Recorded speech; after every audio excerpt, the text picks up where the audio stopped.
Welcome back to the World Trade Webcast. I'm Greg Sandler, president of ThinkGlobal.com, the B2B network for global trade leads. This week on the World Trade Webcast, our focus is on carbon pricing and the UN Private Sector Forum held last week in New York as part of the UN Secretary General's Climate Summit. Today, we're going to discuss the United Nations Caring for Climate Initiative, which has been endorsed by nearly 350 companies from 65 countries.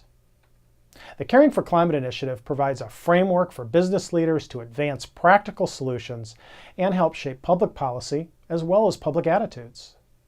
Chief executive officers who support the statement are prepared to set goals, develop and expand strategies and practices, and to publicly disclose emissions as part of their existing disclosure commitment within the UN Global Compact framework on climate.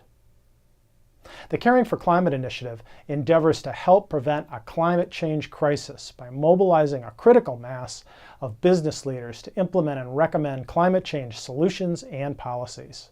As the leader of a company that's in the business of food and beverages, I deeply understand the critical impact of climate change on food and water supplies, and that's why I believe all of us need to take action now. I think it's time for business leaders to step up and to approach the table and to actually, in action, show leadership in an important question like this one. Climate change is important to me because I see what is happening around in the world. I have two sons and I would like my grandsons and grandchildren to live in a better world. The initiative helps companies to advance practical solutions, share experiences, inform public policy, as well as shape public attitudes. The business leadership criteria on carbon pricing comprises three distinct but overlapping dimensions. First, integrating carbon pricing and long-term strategies and investment decisions.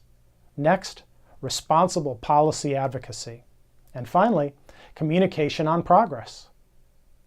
Please join us tomorrow as we continue our week-long series on carbon pricing in the UN Climate Summit with a look at carbon pricing champions, companies that are spearheading efforts to use carbon pricing as a necessary and effective way to tackle climate change. And for our latest schedule of upcoming episodes, subscribe to us with any of the links below and bookmark this page. All of our previous webcasts can be found online at thinkglobal.com/webcast. And thanks for watching.